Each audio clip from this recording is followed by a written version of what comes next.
Hello wise people, saya Vian. Sebagai disclaimer, video ini berisi pengetahuan yang tidak seharusnya perlu diketahui oleh semua orang. Karena banyak informasi mengenai masa depan yang mungkin akan merusak spontanitas hidup yang akan kalian jalani dengan tahu lebih dulu sebelum kalian menjalaninya. Tapi sebagai gantinya, saya yakin di akhir video kalian akan menjadi orang yang paling bahagia hanya dalam waktu 30 menit ke depan. Dengan catatan, kalian lalui seluruh proses dari video ini tanpa skip. Video ini adalah jalan satu arah, ya atau tidak sama sekali. Jadi jika kalian tidak ingin excitement kalian dalam menjalani hidup berkurang, kalian bisa putuskan untuk keluar dari video ini sekarang.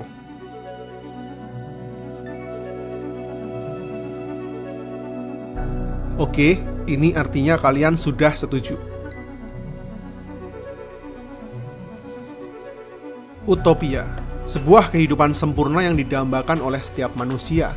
Kehidupan tanpa penderitaan, tidak berkekurangan, penuh dengan kesetaraan, hanya ada kelimpahan dan kebahagiaan. Yang mirip dengan sebuah surga yang ada di dunia. Ini adalah jenis kehidupan yang selalu didambakan oleh seluruh umat manusia dari masa ke masa. Tapi pertanyaan terbesarnya, bisakah umat manusia mencapai kondisi utopis? Jawabannya adalah tidak. Maaf jika ini mengejutkan. Tapi saya akan jelaskan kenapa manusia tidak akan pernah berada pada kondisi utopis meskipun segalanya jauh lebih mudah. Bahkan ketika kita ada di abad ke-25 sekalipun. Sebelum saya ajak kalian ke masa depan, kita akan kembali ke masa lalu terlebih dahulu. Karena tahukah kalian, terkadang sebuah kebijaksanaan dan kebenaran itu baru benar-benar bisa kita yakini jika mengetahui awal dan akhir sebuah kisah. Sejak awal mula, dari masa ke masa manusia selalu mengejar kebahagiaan. Untuk mencapai kondisi itu, ada beberapa syarat kebutuhan dasar manusia yang wajib terpenuhi. Mulai dari kebutuhan fisik, keamanan, dicintai, diakui, hingga eksistensi diri. Jika salah satu kebutuhan dasar ini belum terpenuhi, maka akan sulit bagi manusia untuk menikmati kebahagiaan yang hakiki. Jadi kita akan mulai sejarah perjalanan umat manusia dalam mengejar kebahagiaan yang kita mulai sejak zaman prasejarah belasan ribu tahun yang lalu, di mana manusia pada masa itu masih harus berjuang dengan kebutuhan fisik. Hingga ke abad-abad selanjutnya di mana manusia merasa mampu menjalani hidup layaknya Tuhan. Di masa lalu, kehidupan manusia dan hewan hampir setara, karena manusia masih belum bisa memegang kendali ekosistem alam seperti saat ini. Dan terkadang hewan liar justru lebih banyak memegang kendali rantai makanan sebagai apex predator. Karena ini adalah masa di mana yang terkuatlah yang akan menang. Masa di mana manusia harus selalu bersiap siaga dengan ancaman dari setiap hewan liar karena mereka hanyalah salah satu bagian kecil dari ekosistem liar ini. Untuk makan setiap hari mereka harus berburu, yang terkadang justru menjadi buruan makhluk yang lebih kuat. Kondisi cuaca yang masih sangat-sangat dingin di berbagai penjuru dunia. Dan dikala musim dingin tiba, mereka terpaksa harus mencari tempat tinggal di bagian bumi lain jika tidak ingin mati membeku. Berjalan kaki ke arah yang tidak jelas, dengan resiko seluruh keluarganya diserang hewan-hewan liar selama perjalanan. Belum cukup ancaman dari hewan liar, manusia juga masih sangat primitif di masa itu.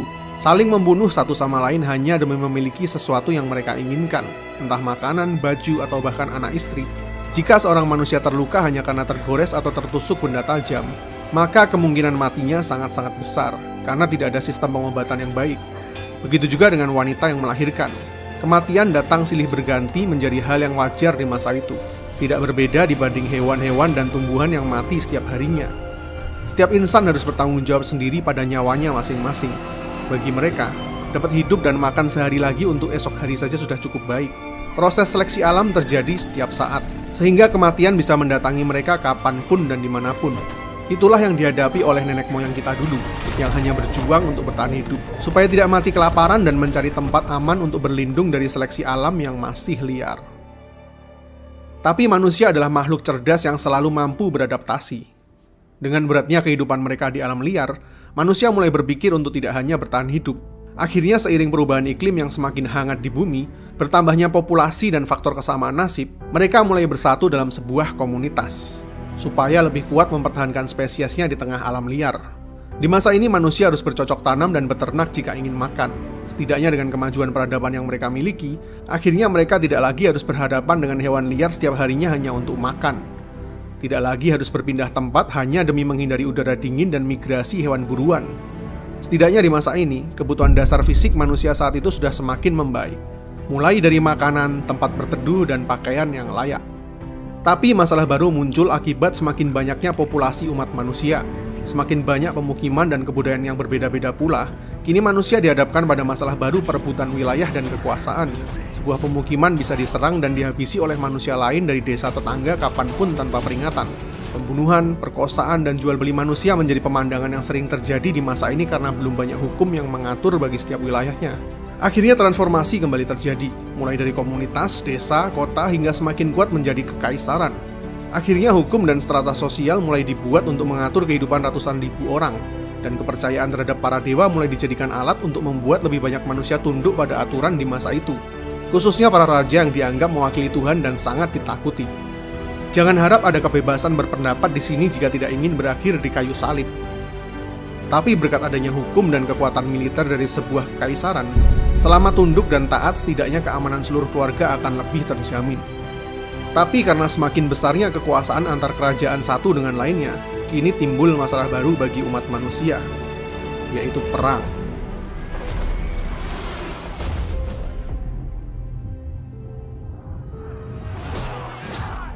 Manusia di masa ini masih terus ada di tengah perang demi saling berebut kekuasaan.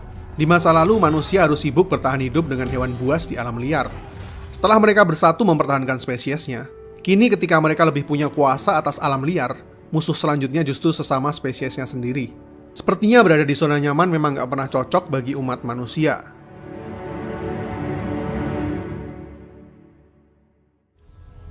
Namun setelah runtuhnya era kekaisaran Romawi, tibalah manusia pada zaman kegelapan, yang sistem pemerintahannya hanya diputuskan oleh majelis dewan gereja aja, bukan lagi demokrasi parlemen seperti di era kekaisaran Romawi.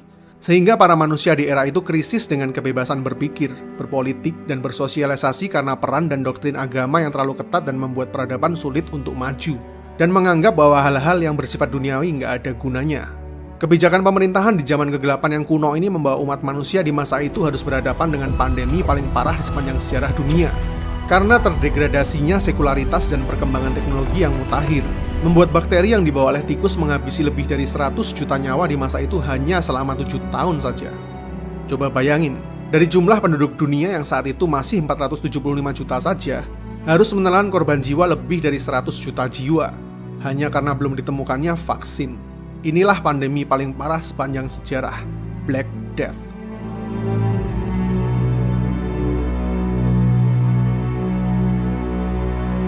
Sehingga lahirlah era baru Renaissance yang lebih mengedepankan sisi rasionalitas dan sekularisme, kebebasan untuk berpikir dan berkreasi dalam bidang politik, ekonomi, sosial, dan budaya. Inilah titik balik peradaban umat manusia yang disebut juga sebagai The Age of Enlightenment, karena menghasilkan berbagai macam terobosan baru di bidang teknologi dan melahirkan para filsuf dan seniman besar mulai dari Galileo hingga Leonardo da Vinci. Ini masa di mana manusia lebih punya kebebasan berpikir dan berekspresi, yang sekaligus membawa umat manusia kepada pemenuhan kebutuhan selain jasmani saja, namun juga jiwani. Tapi yang tidak pernah berubah, manusia di masa ini masih harus hidup dengan ancaman perang antar negara satu dengan lainnya. Bahkan lingkup perang yang semakin mengkerucut yaitu dengan saudara di negaranya sendiri yang menghendaki revolusi. Dan tentu saja di masa ini masih banyak prajurit yang mati dan tidak bisa diselamatkan nyawanya jika tertusuk atau tergores di medan perang. Mati kesakitan karena belum ada anestesi, dan mati karena infeksi karena belum ada antibiotik. Begitu juga dengan angka kematian saat melahirkan yang masih terlalu tinggi di masa itu karena belum tersedianya pengobatan yang layak.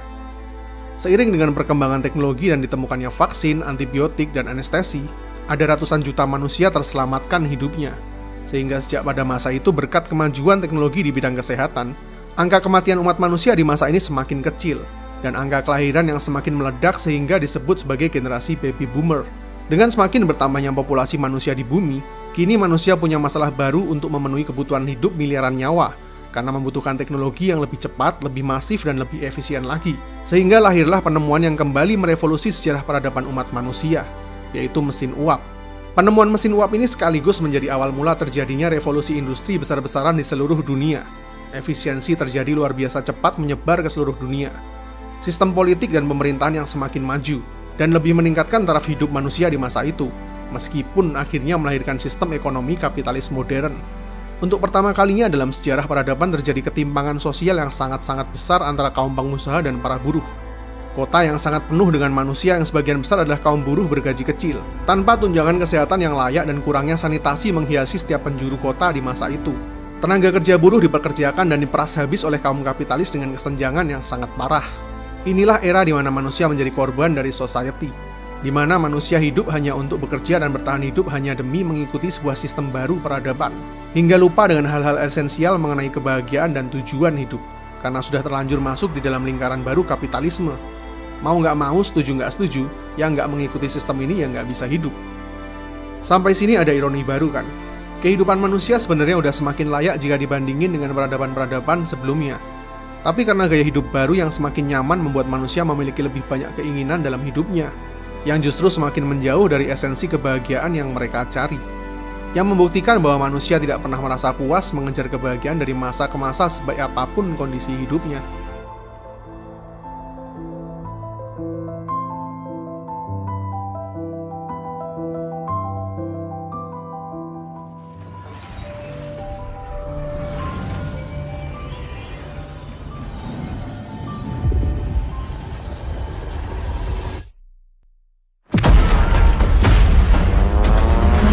Masuk ke abad 20 justru jauh lebih parah lagi. Di pertengahan tahun 1914, terjadi salah satu perang terbesar dalam sejarah dunia, yaitu Perang Dunia Pertama yang memakan korban hingga 40 juta jiwa. Perang berlangsung selama 4 tahun dan berakhir pada tahun 1918. Warga dunia bersorak-sorai dan mulai kembali membangun peradaban di tengah duka yang masih menganga. Namun sayangnya keberuntungan masih belum berpihak pada manusia di era itu. Karena masih di awal tahun 1918, dunia disambut sebuah pandemi terbesar kedua dalam sejarah umat manusia, yaitu Spanish Flu. Virus influenza yang belum ditemukan vaksinnya saat itu menginfeksi hingga 500 juta penduduk bumi. Dari total penduduk bumi yang saat itu masih berjumlah 1,8 miliar manusia saja. Pandemi yang sangat parah karena menjangkiti hampir 30% dari total populasi bumi dan memakan korban dengan estimasi mencapai 100 juta jiwa. Coba bayangkan bagaimana susahnya kehidupan manusia di masa itu, menghadapi dua tragedi terbesar dalam sejarah di tahun yang sama selama 6 tahun lamanya. Spanish Flu dan Perang Dunia. Pandemi akhirnya berakhir di tahun 1920. Namun beberapa tahun setelahnya mereka masih harus menghadapi krisis ekonomi dunia yang lagi-lagi terbesar di sepanjang sejarah dunia, yaitu Great Depression yang menghancurkan GDP dunia hingga lebih dari 15%. Yang tentu saja sangat mengguncang keseimbangan perekonomian dunia. Mengingat Great Recession yang terjadi pada tahun 2008 lalu saja udah menghancurkan banyak pasar saham dunia, meskipun hanya mengalami penurunan GDP dunia sebesar 1% saja. Berkat Great Depression ini banyak sekali orang kaya yang jatuh miskin, kasus bunuh diri di mana-mana, para pegawai kehilangan pekerjaannya, hingga mengalami kenaikan tingkat pengangguran mencapai 30% di banyak negara di seluruh dunia. Benar-benar terjadi goncangan yang sangat dahsyat. Chaos terjadi di mana-mana dan merubah kehidupan manusia di masa itu. Great Depression ini punya dampak cukup panjang untuk pulih hingga 10 tahun. Mereka baru mulai bernapas lega dan mulai menyusun harapan untuk kehidupan yang baru. Namun naas, di tahun yang sama ternyata dunia justru mengalami tragedi yang jauh lebih dahsyat dalam sejarah umat manusia, yaitu Perang Dunia Kedua yang memakan korban hingga 75 juta jiwa yang berlangsung selama 6 tahun. Gila. Serius, generasi manusia yang lahir di awal abad 20 ini benar-benar diuji secara mental dan fisik secara luar biasa. Bayangkan bagaimana manusia yang hidup di era ini masih bisa memiliki yang namanya harapan untuk tetap hidup setelah melalui 4 tragedi terbesar di sepanjang sejarah umat manusia selama 30 tahun berturut-turut. Mungkin jika hal ini terus berlanjut hingga Perang Dunia Ketiga, bisa dipastikan akan mengarah kepada sebuah extinction pada peradaban kita saat ini.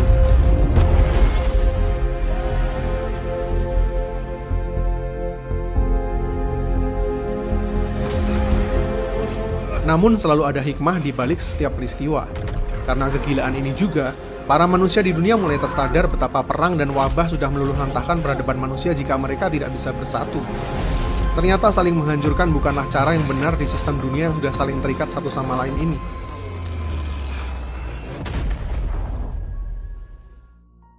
Itulah kita, yang terkadang hanya mau mendengar dalam kondisi sepinya sebuah keputusasaan, bukan dalam kondisi riuh yang penuh dengan gejolak. Tragedi-tragedi besar yang terjadi di awal abad 20 ini membuat banyak bangsa mulai belajar bahwa jika mereka tidak bersatu, maka seluruh dunialah yang menjadi korbannya, bukan hanya satu atau dua kepentingan saja. Maka mereka mulai sepakat mendirikan United Nations atau PBB di tahun 1945. Begitu juga dengan pandemi yang terjadi di awal abad 20, membuat mereka belajar dari kesalahan dan melahirkan WHO di tahun 1948. Kemudian karena industrialisasi yang semakin masif secara global oleh kepentingan para kapitalis, jika masing-masing pelaku industri ini tidak dikontrol dan duduk bersama, maka tidak ada yang memegang kendali jalannya peradaban baru bumi di masa mendatang. Oleh sebab itu didirikan pula sebuah organisasi internasional, yaitu World Economic Forum di tahun 1971. Berkat kontrol dan peran organisasi-organisasi inilah peperangan, kesehatan, ekonomi, hingga industri yang terjadi di dunia kita saat ini bisa lebih dikendalikan dampaknya. Jika dibandingkan dengan yang terjadi di era-era masa lalu hanya karena pecahnya persatuan di seluruh dunia. Begitu juga dengan hak asasi manusia yang kita miliki saat ini juga berkat deklarasi dari PBB setelah terjadinya World War II yang sangat tidak mencerminkan humanity. Untuk pertama kalinya dalam sejarah peradaban, dunia mulai sepakat setelah ada di ambang kehancuran. Umat manusia yang hidup di masa kini mulai berani meyakini sesuatu yang sebelumnya sangat sulit untuk digapai oleh para pendahulu kita, yaitu harapan akan masa depan yang lebih baik, di mana kita tidak lagi harus berjuang hidup dan mati hanya demi sesuap makanan, di mana kita bisa tidur di malam hari tanpa khawatir bahaya seperti pejuang-pejuang di masa lalu, di mana kita kini sudah punya kebebasan untuk menyampaikan sesuatu yang kita yakini. Ya, semua kenyamanan dan keamanan yang kita miliki saat ini adalah perjuangan dari generasi-generasi manusia pendahulu kita, sehingga manusia di masa kini punya fondasi yang lebih kuat untuk terus hidup. Dan di era kita saat ini, kita bisa lebih berfokus kepada kebutuhan dasar manusia yang terakhir.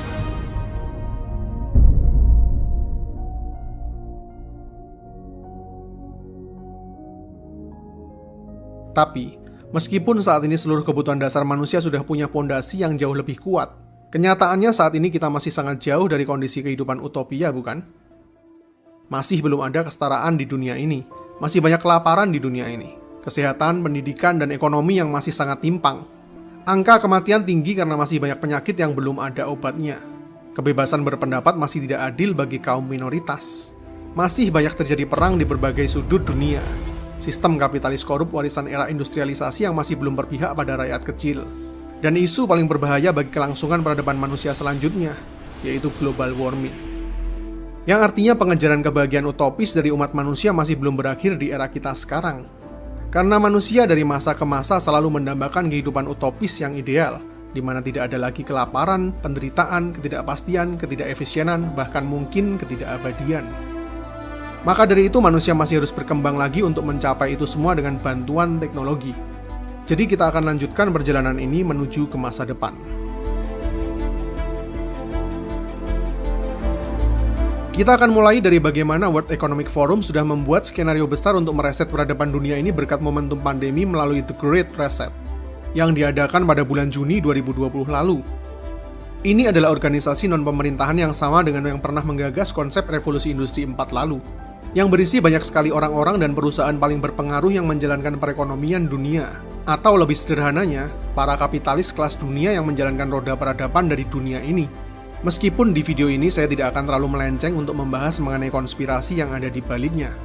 Yang jelas setuju nggak setuju, peradaban kita akan selalu ditentukan oleh para pemimpin negara adikuasa dan para kapitalis dunia, yang sudah berencana untuk meriset banyak sektor di dunia, mulai dari ekonomi, sosial, geopolitik, lingkungan, teknologi, bisnis, industri, dan yang terakhir adalah individual riset, yang akan mulai mengatur ulang bagaimana dunia baru kita ini lebih cepat beradaptasi dengan teknologi yang lebih ramah dengan alam, karena ancaman berikutnya yang lebih parah dari pandemi saat ini, yaitu global warming yang akan mengubah iklim dunia secara masif hanya dalam beberapa tahun mendatang, dan sistem kapitalisme yang lebih bersentris pada kemanusiaan, bukan hanya menguntungkan para pemegang kekuasaan saja, yang pada akhirnya justru menghancurkan masa depan dari generasi anak cucu kita nanti.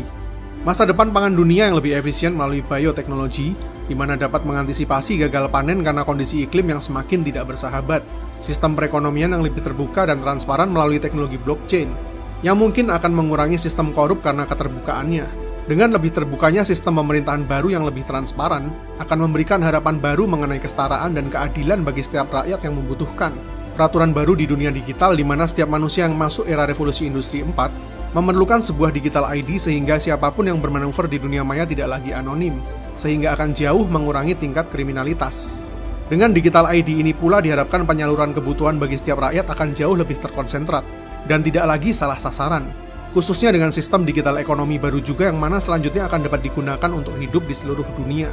Peraturan-peraturan baru bagi para korporasi dunia mengenai industrialisasi yang tidak menyengsarakan society dan merugikan iklim dunia dengan energi-energi terbarukan.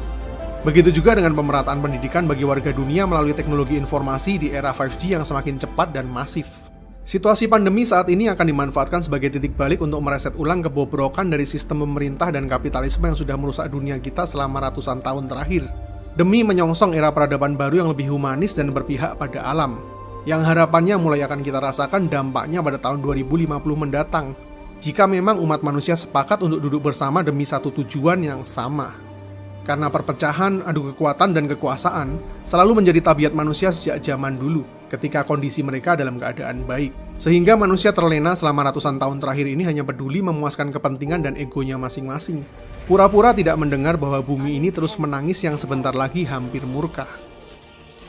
Jadi untuk saat ini, kita anggap saja skenario global warming yang akan mengancam musnahnya peradaban manusia ini berhasil menjadi titik balik untuk menyatukan umat manusia, yang mirip dengan skenario yang terjadi pasca Perang Dunia lalu. Maka mungkin umat manusia masih punya harapan dan tidak berakhir dalam skenario distopia karena proses seleksi alam, yang bisa mereset teknologi kita kembali ke zaman busur dan panah lagi. Artinya kita mungkin akan terus melaju ke tahapan utopia di beberapa abad selanjutnya. Namun dengan catatan yang perlu digarisbawahi secara tebal, bahwa skenario utopia ini hanya bisa tercapai jika umat manusia bersepakat demi satu tujuan yang sama. Tidak ada perbedaan mengenai status sosial, ekonomi, budaya, bahkan mungkin agama. Karena tanpa adanya kesetaraan dan tujuan yang sama, jangan pernah berharap kondisi utopis itu terjadi di masa hidup umat manusia. Tidak cukupkah kita belajar dari pengalaman ribuan tahun?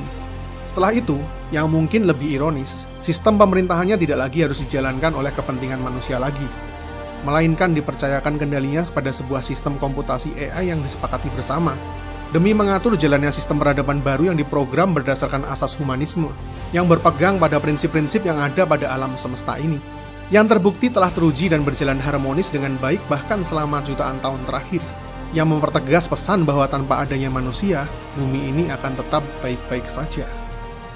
Ya, itulah perbedaan sistem buatan manusia dan Tuhan, antara fana dan abadi.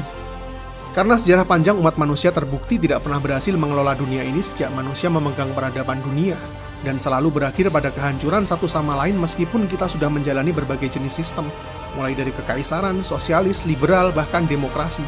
Selama kehendak bebas manusia yang abstrak dengan ego dan keinginan yang jadi pusat kendalinya, yang selalu dipenuhi dengan otoritarianisme, supremasi kekuasaan maupun dinasti politik, maka pada masa itu, sepertinya sebuah sistem pemerintahan yang dijalankan oleh AI akan jauh lebih relevan, karena tidak memiliki motivasi, tidak memihak, dan adil bahkan bagi setiap makhluk yang hidup di bumi ini.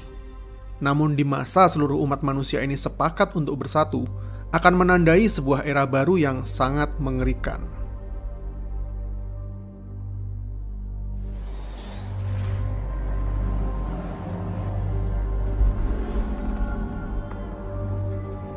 Di masa ini teknologi sudah menyediakan segalanya bagi kebutuhan umat manusia. Berkat fusi nuklir masa depan yang memberikan energi tanpa batas bagi siapapun yang membutuhkan secara gratis. Karena di masa ini, energi dapat diproduksi dengan sangat mudah, murah, dan mungkin unlimited. Hanya karena energi gratis ini saja, maka hampir seluruh hal yang ada di dunia utopia ini akan tersedia secara gratis juga. Apalagi tempat ini semuanya telah dikendalikan oleh AI dan robotik yang akan secara otomatis memproduksi dan menyediakan hampir setiap kebutuhan dasar umat manusia. Mulai dari makanan, kesehatan, tempat tinggal yang layak, bahkan hiburan. Karena semuanya mudah didapatkan, maka manusia mulai tidak memiliki pikiran untuk berbuat jahat lagi. Dan setiap manusia hampir tidak lagi bekerja untuk mendapatkan apa yang diinginkannya. Karena semuanya telah tersedia dengan sangat-sangat mudah berkat bantuan teknologi. AI dengan basis kuantum komputer yang maha canggih, yang dapat menjalankan seluruh sistem yang ada di dunia utopia ini, mulai dari perekonomian, transportasi, kebutuhan sosial, bisnis, maupun industri dengan sangat adil. Ini adalah masa di mana setiap manusia dianggap setara eksistensinya dan hanya berfokus mengejar mimpi dan fantasinya masing-masing. AI ini menyimpan seluruh database umat manusia maupun setiap benda yang ada di dunia, yang dapat terkoneksi dengan pikiran manusia dan semua benda secara nirkabel, memahami semua kebutuhan bahkan kegundahan yang dirasakan oleh umat manusia, dan segera menyediakan solusi baginya secara instan. Sehingga manusia itu tidak lagi sempat mengalami kesusahan dan penderitaan.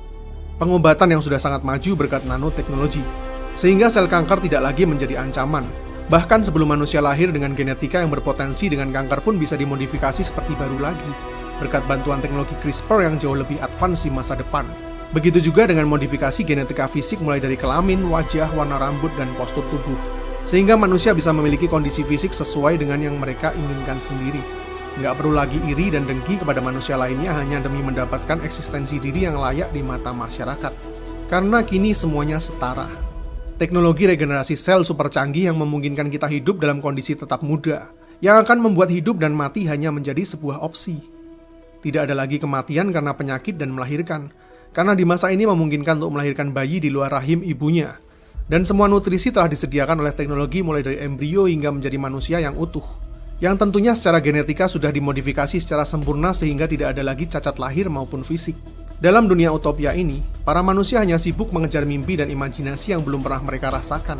Namun sensasi ini lagi-lagi dapat dengan sangat mudah mereka dapatkan berkat semakin canggihnya teknologi neuroscience, yang memungkinkan bagi setiap manusia merasakan sensasi apapun yang diinginkan dalam hidupnya. Cukup dengan mengkonsumsi sebuah zat yang akan bekerja dalam alam bawah sadar kita. Mereka akan merasakan sensasi itu sepenuhnya tanpa perlu melalui proses yang panjang. Misalnya sensasi sebuah puncak kesuksesan, popularitas, sensasi jatuh cinta, dan berhubungan dengan orang yang paling kamu dambakan. Bahkan merasakan sensasi menjadi makhluk apapun yang ada di dunia ini, yang batasannya hanya ada sejauh imajinasi yang bisa kita pikirkan. Sehingga mirip dengan konsep sebuah surga di mana kita tidak lagi dapat diatur oleh segala keterbatasan fisik.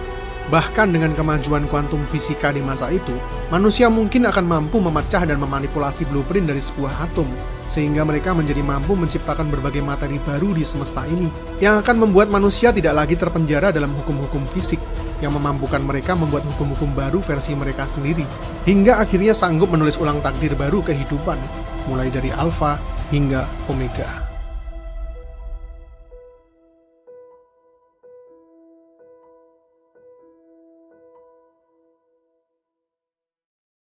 Tapi, benarkah manusia-manusia yang ada di fase ini telah berhasil mencapai puncak kebahagiaan dan menemukan arti hidup? Ketika mereka bahkan tidak lagi mendambakan sebuah harapan di kondisi yang tanpa celah itu. Ketika mereka bahkan tidak lagi tahu apa yang mereka inginkan di saat dengan mudahnya segala keinginan itu terpenuhi. Teknologi awalnya memang diciptakan untuk mempermudah hidup dan efisiensi, dengan cara mempercepat atau menggantikan sebuah proses. Namun ketika seluruh proses itu diambil alih olehnya, hingga tidak ada lagi yang tersisa bagi manusia, maka tidak ada yang lebih mengerikan dibanding seorang manusia yang selalu mendapatkan apa saja yang terbesit di dalam pikirannya dengan begitu mudah. Ketika mereka bahkan tidak lagi tahu apa yang mereka inginkan karena dengan mudahnya keinginan itu terpenuhi, maka segalanya tidak lagi memiliki sebuah value. Karena sebuah value itu muncul berkat adanya sebuah proses. Semakin sulit prosesnya, maka semakin tinggi value-nya. Semakin terbatas sebuah hal, maka akan semakin berharga pula hal itu. Bahkan mungkin mereka tidak lagi mengerti apa itu harapan di kondisi yang tanpa celah itu.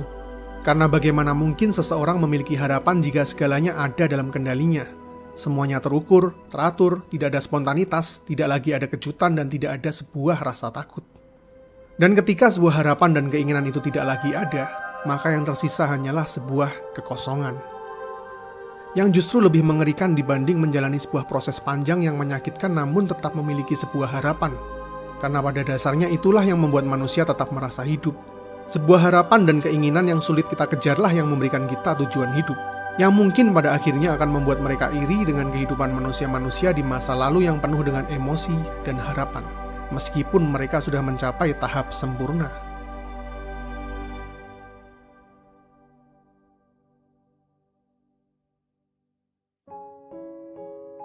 Ironis bukan? Mungkin mereka tidak lagi harus bekerja keras hanya untuk mendapatkan sesuap makanan. Tapi mereka tidak tahu betapa bahagia dan nikmatnya sebuah makanan yang didapatkan dari hasil jerih lelah berhari-hari. Mungkin mereka tidak lagi harus melewati proses persalinan dan melahirkan yang menyakitkan selama 9 bulan. Tapi mereka tidak tahu betapa bahagianya perasaan seorang ibu saat pertama kali melihat kedalaman mata bayinya sesaat setelah melahirkan. Mungkin mereka tidak pernah merasakan penyakit di tubuhnya yang sempurna sejak lahir. Tapi mereka tidak tahu bagaimana bahagianya seorang anak buta sejak lahir yang bisa melihat untuk pertama kalinya. Mungkin mereka punya keluarga sempurna yang tidak pernah berkekurangan. Tapi mereka tidak tahu perasaan bahagia seorang ayah yang melihat anak dan istrinya tertawa lepas di saat makan bersama, meskipun dia harus mengambil 2 pekerjaan sekaligus di siang dan malam hari.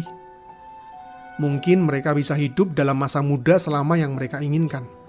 Tapi mereka tidak akan pernah tahu betapa setiap momen dalam hidup itu jadi jauh lebih berarti di umur kita yang pendek dan penuh dengan ketidaktahuan akan hari esok. Coba kalian rasakan. Indah sekali kan? Ya, emosi yang masih kalian rasakan saat inilah anugerah dari Tuhan yang sebenarnya. Manusia di masa lalu mendambakan kehidupan utopis di masa depan, dan manusia di masa depan merasa iri dengan kehidupan manusia di masa lalu. Jadi kapan pencarian kebahagiaan ini akan menemukan sebuah akhir? Jika ternyata ketidaktahuanmu mengenai hari esoklah yang membuat esok hari lebih menarik untuk kita jalani, ketidaknyamananmu saat inilah yang membuatmu tetap termotivasi. Penderitaan yang masih kamu rasakanlah yang membuat kebahagiaanmu jauh lebih berarti. Dan umurmu yang terbatas inilah yang ternyata membuatmu lebih punya prioritas, supaya setiap momen dalam hidupmu menjadi jauh lebih berharga. Bersyukurlah, karena sebenarnya segala ketidaksempurnaan yang ada di hidupmu saat inilah yang ternyata menyempurnakan hidupmu. Dan kabar baiknya, setelah kamu tahu semua ini, kamu nggak lagi perlu menjalani 100 kali kehidupan hanya untuk tahu bahwa mulai sekarang juga kamu bisa bahagia.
Tapi karena tabiat manusia yang tidak pernah merasa cukup dan merasa mampu melakukan segalanya, supaya membuat mereka tetap merasa hidup dan memiliki tujuan, mungkin mereka akan menciptakan sendiri tujuan-tujuan hidup baru. Misalnya dengan membuat sebuah ekosistem di tempat yang benar-benar baru, di mana kebahagiaan itu masih dapat diperjuangkan dengan sebuah harapan dan penderitaan. Dengan manusia-manusia baru yang masih polos seputih salju dan tanpa pengetahuan dari awal lagi. Di mana kebahagiaan tidak bisa digapai dalam kondisi yang berkekurangan, tapi juga tidak dapat digapai meskipun dalam kondisi sempurna yang berkelimpahan. Namun kebahagiaan hanya ada di kondisi yang cukup dan bersyukur. Sehingga manusia-manusia baru ini dapat memberikan sebuah ketulusan cinta kepada penciptanya, karena hanya itulah satu-satunya hal yang tidak dapat dibuat oleh mereka. Tapi kali ini mereka menjaga dan memastikan supaya tidak semua pengetahuan itu baik untuk dikonsumsi. Karena seseorang yang sudah berada di kondisi tahu tidak akan pernah bisa kembali lagi ke kondisi tidak tahu. Sehingga tidak perlu mengulang kesalahan mereka dan kembali berakhir di kondisi utopia paradoks.